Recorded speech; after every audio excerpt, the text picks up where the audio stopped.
Hello everyone, my name is Pratibha Bishnoi और agriculture vision के YouTube channel पे मैं आप सभी लोगों का हार्दिक स्वागत करती हूँ। आज का जो हमारा सेशन होगा वो 30 क्वेश्चंस का सेट होगा जो कि वेरियस एग्जाम्स में पूछे जाते हैं, जैसे कि सुपरवाइजर, ICAR, जेट और BHU ETC। ठीक है, तो इससे पहले भी हमारी वीडियोस आ चुकी है, तो अगर आपने उन वीडियोस को नहीं देखा है तो उनका जो लिंक है वो डिस्क्रिप्शन में दिया हुआ है, आप उन्हें वहाँ से देख सकते हैं।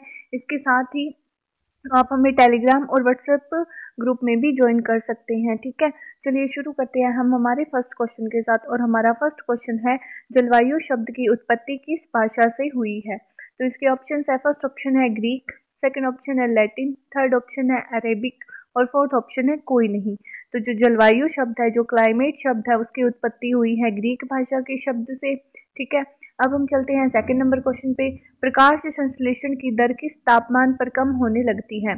तो हमें बताना है कि कितने टेम्परेचर पे जो फोटोसिंथेसिस की रेट है वो कम होने लग जाती है या फिर डिक्रीज होने लग जाती है। तो इसके ऑप्शन है, फर्स्ट ऑप्शन है 20 degree Celsius, 20 degree Celsius, second option है 30 डिग्री सेल्सियस, थर्ड ऑप्शन है 35 डिग्री सेल्सियस और फोर्थ ऑप्शन है 40 डिग्री सेल्सियस। तो जो 30 डिग्री सेल्सियस टेम्परेचर होता है, इस टेम्परेचर पर क्या होता है, प्रकाश संश्लेषण की जो दर होती है वो कम होने लग जाती है। ठीक है, अब हम चलते हैं थर्ड नंबर क्वेश्चन पे। निम्न में से पौधों के लिए महत्वपूर्ण जल है? तो हमें बताना है कि ऐसा कौन सा वाटर है जो कि प्लांट्स को अवेलेबल होता है या फिर जिसको प्लांट ग्रहण करता है और जो प्लांट के लिए महत्वपूर्ण होता है। तो इसके ऑप्शन है, फर्स्ट ऑप्शन है आसुत जल, सेकंड ऑप्शन है आर्द्रताग्राही जल, थर्ड ऑप्शन है केशिका जल और फोर्थ ऑप्शन है स्वतंत्र जल। तो इसका जो राइट आंसर होगा वो होगा केशिका जल, जिसे हम कैपिलरी वाटर के नाम से भी जानते हैं। ये प्लांट्स के लिए अवेलेबल फॉर्म में होता है, मतलब पौधों को जो जल प्राप्त होता है वो केशिका जल ही होता है। पौधे केशिका जल को ही ग्रहण करते हैं, इसीलिए ये सबसे महत्वपूर्ण होता है उनके लिए, प्लांट्स के लिए। ठीक है, अब हम चलते हैं 4 नंबर क्वेश्चन पे। जिप्सम में गंधक की मात्रा है? तो इसके ऑप्शन है, फर्स्ट ऑप्शन है 23.7%, सेकेंड ऑप्शन है 18.6%, थर्ड ऑप्शन है 12.1% और फोर्थ ऑप्शन है 50%। तो जो जिप्सम होता है उसमें जो गंधक होता है, सल्फर होता है, वो होता है 18.6%। ठीक है, अब हम चलते हैं 5 नंबर क्वेश्चन पे। अनावश्यक जल को खेत से निकालने को कहते हैं। तो जैसे कि आपको पता है कि कभी कभी बारिश ज़्यादा आती है या फिर किसी कारणवश है जो खेत में अनावश्यक जल इकट्ठा हो जाता है, तो हमें बताना है कि अनावश्यक जल को जो खेत है उससे बाहर निकालने की प्रोसेस को हम किस नाम से जानते हैं। तो इसके ऑप्शन है, फर्स्ट ऑप्शन है जलमांग, सेकंड ऑप्शन है जल निकास, थर्ड ऑप्शन है जल संग्रह, फोर्थ ऑप्शन है जल प्लावन। तो इसका जो राइट आंसर होगा वो होगा जल निकास। उसे हम वाटर ड्रेनेज के नाम से जानते हैं, अनावश्यक जल को खेत से निकालने की प्रोसेस को।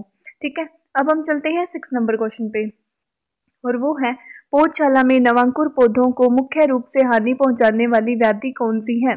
तो हमें बताना है कि जो नर्सरी में जो नए नए प्लांट्स उगते हैं, छोटे छोटे प्लांट उगते हैं, तो उनको कौन सी जो डिजीज है सबसे ज़्यादा हानि पहुंचाती है? तो इसके ऑप्शन है, फर्स्ट ऑप्शन है आर्द्रगलन, सेकंड ऑप्शन है छाछा, थर्ड ऑप्शन है पर्णकुंचन, फोर्थ ऑप्शन है विषाणु। तो इसका जो राइट आंसर होगा वो होगा आर्द्रगलन।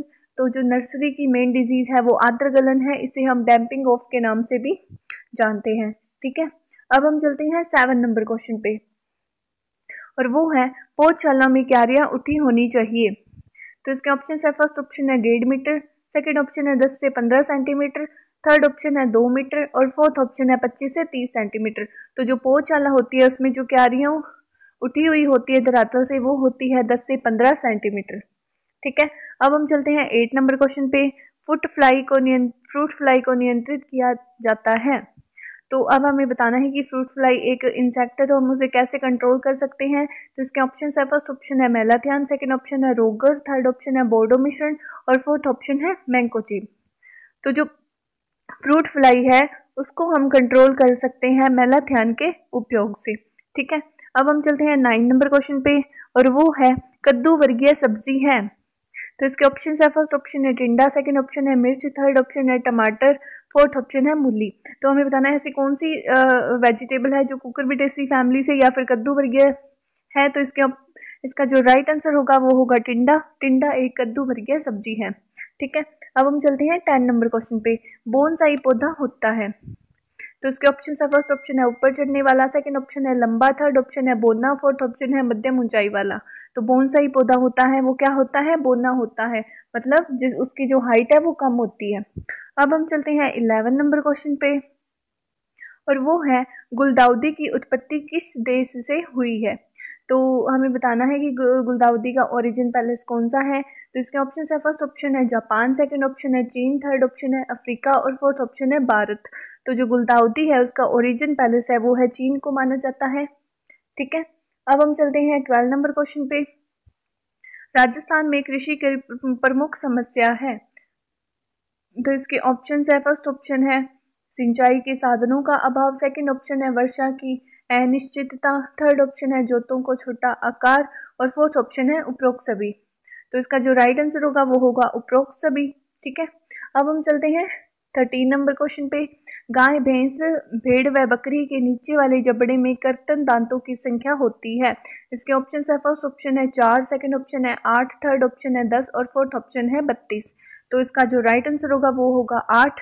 तो जो गाय, भैंस, भेड़ व बकरी होते हैं उसके जो उनका जो निचला जबड़ा होता है उसमें कर्तन दांतों की संख्या होती है 8।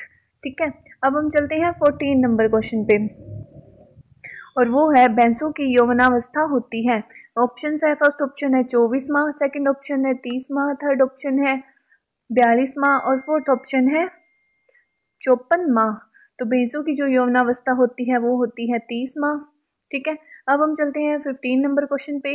आफरा की दवा है, तो इसके ऑप्शन है, फर्स्ट ऑप्शन है लाइकोपोडीन 200, सेकंड ऑप्शन है चाइना 200, थर्ड ऑप्शन है नक्सवॉम 200 और फोर्थ ऑप्शन है उपरोक्त सभी। तो इसका जो राइट आंसर होगा वो होगा उपरोक्त सभी। तो जो उपरोक्त सभी दवाइयां हैं वो आफरा की मेडिसिन है। अब हम चलते हैं 16 नंबर क्वेश्चन पे। पशु को दस्त जगने पर निम्न में से किसका उपयोग किया जाता है। तो इसके ऑप्शन है, फर्स्ट ऑप्शन है इसबगोल की भूसी, सेकंड ऑप्शन है डिटोल, थर्ड ऑप्शन है लाल दवा और फोर्थ ऑप्शन है आयोडीन। तो इसका जो राइट आंसर होगा वो होगा इसबगोल की भूसी।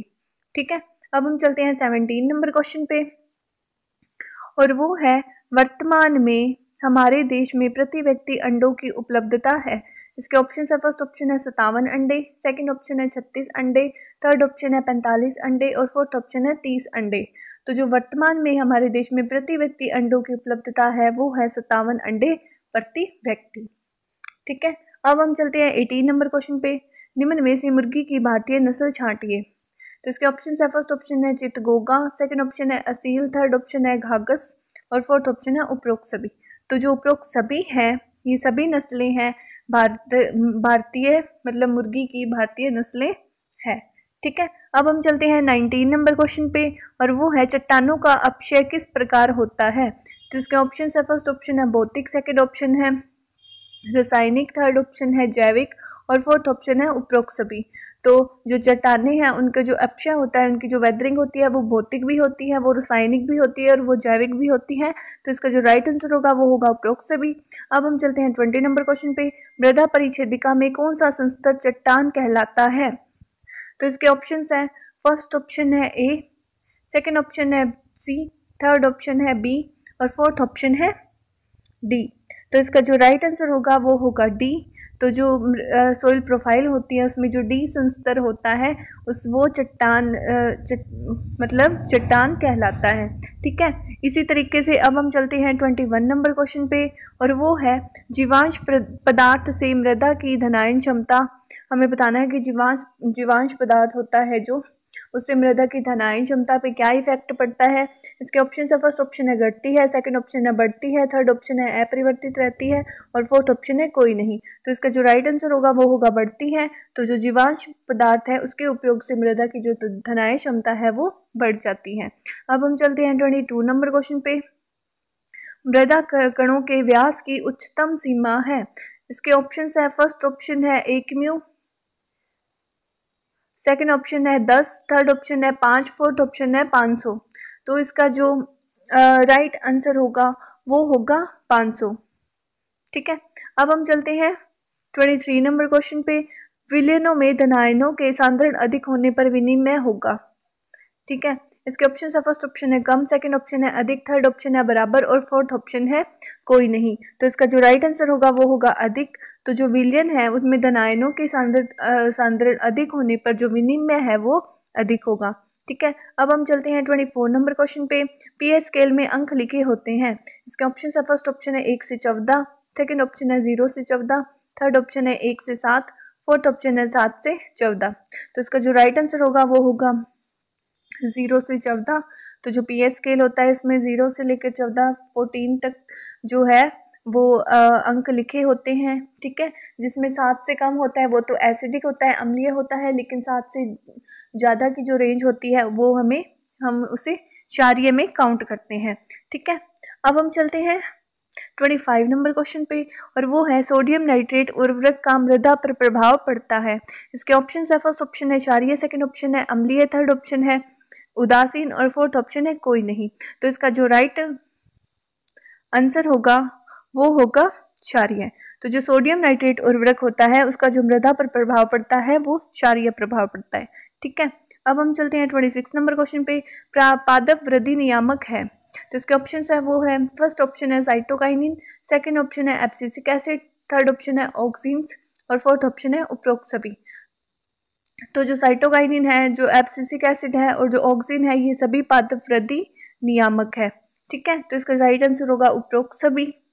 ठीक है, अब हम चलते हैं 27 नंबर क्वेश्चन पे।